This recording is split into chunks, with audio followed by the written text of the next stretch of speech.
Getting to the children of Adam alayhi salatu wasalam, how did they come about? It's a question. Hawa, may peace be upon her, she gave birth 20 times. Each time there was a boy and a girl.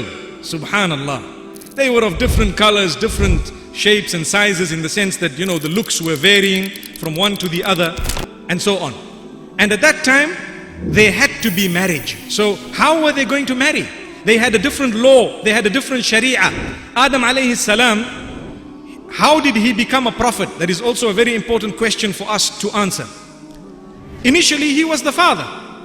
When he had his children, he began to remind his children of what happened in Jannah and what happened with the devil. So automatically he was a Nabi of Allah. He was reminding them of the beginning and who Allah is and how we must worship Allah alone because He is the sole creator, and how the devil cheated them and got them out of paradise. So they all knew directly from Adam alayhi salam that this is what happened, and Adam alayhi salam was giving them da'wah. He was literally calling them towards goodness and keeping them on the right track.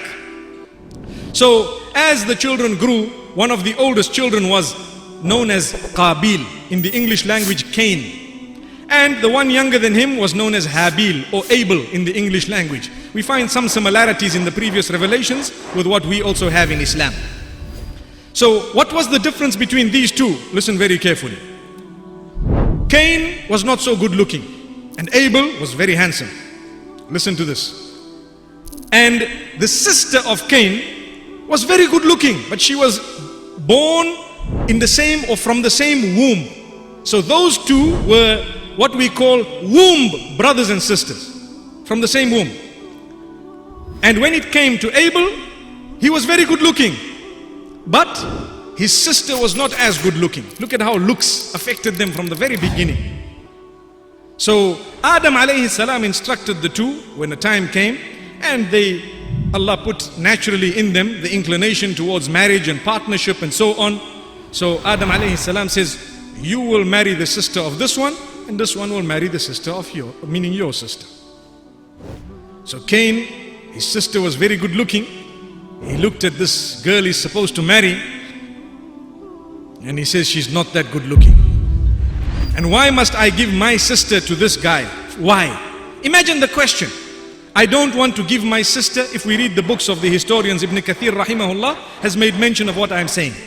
He says, Qabil or Cain says, I don't want my sister to go to him, and I don't want to have his sister. I'd rather have my own sister, he's saying. Astaghfirullah. But anyway, that was what went through his mind. And as a result, it created a problem. Look at how marriage up to today creates problems between people. The hadith, the Prophet ﷺ says, إِذَا جَاءَكُمْ مَنْ تَرْضَوْنَ دِينَهُ وَخُلُقَهُ فَزَوِّجُوهُ إِلَّا تَفْعَلُوهُ تَكُنْ فِتْنَةٌ فِي الْأَرْضِ وَفَسَادٌ عَرِيضٌ. If a proposal comes to you from a person whose level of deen you are happy with and whose character you are happy with, then get them married. If you don't get them married, there will be great fitna and fasad and corruption and lots of chaos on earth. Imagine, from the beginning this happened. So Cain was worried about looks, and he says, I'm not going to marry her. Now as the turbulence continued, they went to their father. The father heard about it. He was upset. He tried to explain to them, and he made dua to Allah subhanahu wa ta'ala, and Allah showed him a way out. What was the way out? Allah says, instruct the two of them.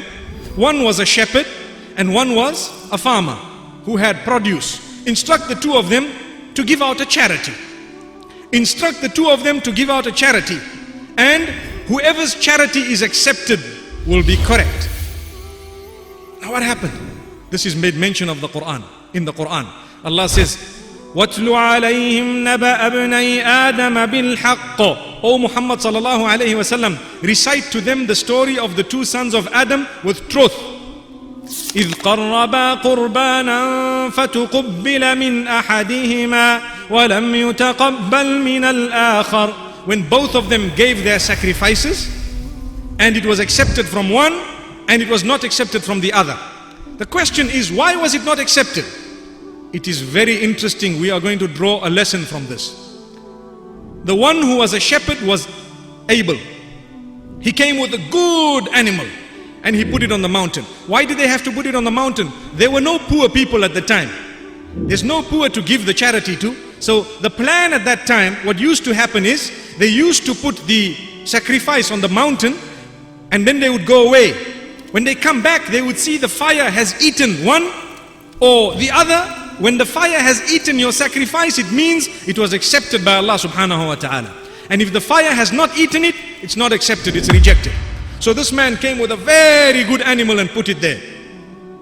And the other brother, Cain, the one who was fighting and arguing, he was a farmer. He had produce. He brought not mediocre produce, but that produce that was now almost rotten.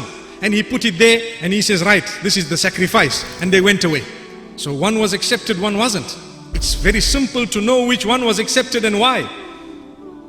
So when one charity was accepted, the other one wasn't, listen to the verse. قَالَ لَأَقْتُلَنَّكَ. He looked at his brother and says, I'm going to kill you. Now, why do you want to kill him when his was accepted and mine wasn't? Allahu Akbar. Now I want to kill him. For what? Again, this is shaitan's plan. Don't look at the root of the cause or the root cause, but go and just blame someone and lay the blame on him and start becoming violent. That's shaitan. So instead of looking at why it was rejected, he decided, right, I'm envious of this man. Firstly, he's good looking. Secondly, he's going to get a wife who's very good looking. Thirdly, his wealth is accepted. And he's a nice farmer. He's got all this, livestock and he's so happily living and so on. Why is it that I am not? He became envious of his own brother.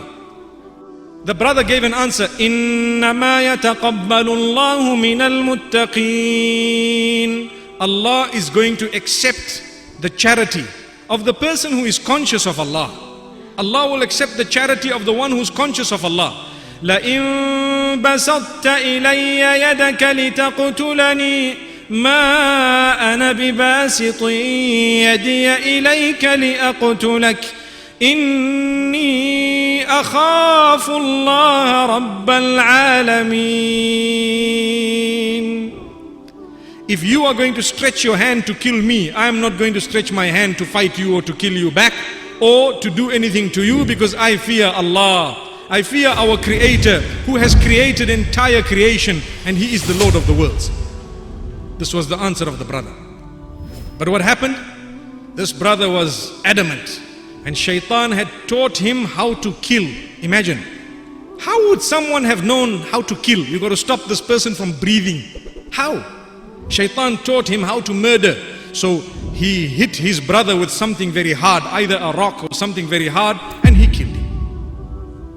Allahu Akbar. He killed his brother. As soon as he killed his brother, he sat there looking at his brother. And he started regretting. He started regretting. Why did he start regretting? That is shaitan. As soon as you do something bad and you've executed it, he goes away. Once the brother was killed, he looks at his brother, and now he went away. He went to Adam alayhi salam and he carried on with the day. And Adam alayhi salam asks him, where's your brother? He says, my brother? I'm not responsible for him. Why do I have to know where he is and what's happening? Immediately Adam alayhi salam knew that there's something wrong. This child is hiding something from me. There is something wrong. Now, later on in the evening, he went back to the body and he's looking at it. And the following morning, he's looking at this body again. And now it started releasing a stench. It started releasing a stench. And he was remorseful. Because of his regret, Allah subhanahu wa ta'ala had mercy on him by sending him a lesson through two crows. Allah says in the Quran, فَبَعَثَ اللَّهُ غُرَابًا يَبْحَثُ فِي الْأَرْضِ لِيُرِيَهُ كَيْفَ يُوَارِي سَوْءَةَ أَخِيهِ قَالَ يَا وَيْلَتَى أَعَجَزْتُ أَنْ أَكُونَ مِثْلَ هَذَا الْغُرَابِ فَأُوَارِيَ سَوْءَةَ أَخِي فَأَصْبَحَ مِنَ النَّادِمِينَ. He regretted when he saw these crows come, and the one was digging in order to bury the other, and it dug and put the other into the ground and covered it. So he says, can't I be like this crow? Let me do this. So he dug a hole also, and he buried his brother and so on. And he was very, very remorseful. And thereafter it is reported that he could not really stay with Adam alayhi salatu wassalam and them with all the regret that he had. And so he went away. He went quite far. Alhamdulillah, we are happy to announce the launch of the One Islam TV app. Watch hundreds of high-quality produced Islamic reminders, Quran learning videos, stories of the prophets, and so much more. 2 new videos uploaded daily, inshallah. Watch videos on demand or download videos and watch offline. No more annoying ads or pop-ups. 100% safe browsing for your peace of mind.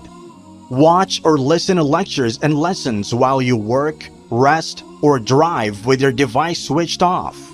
One Islam TV is 100% run and owned by Muslims, which means the small amount you pay for your subscription is a sadaqah jariyah, continuous charity for you, as we use the funds raised to continue producing more beneficial videos and reminders, inshallah. The One Islam TV app is now available on Apple devices, Apple TV, Android devices, Android TV, Amazon Fire TV, and Roku, so you can watch on most devices and smart TVs. Download now for a free 7-day trial. May Allah reward you for supporting our work.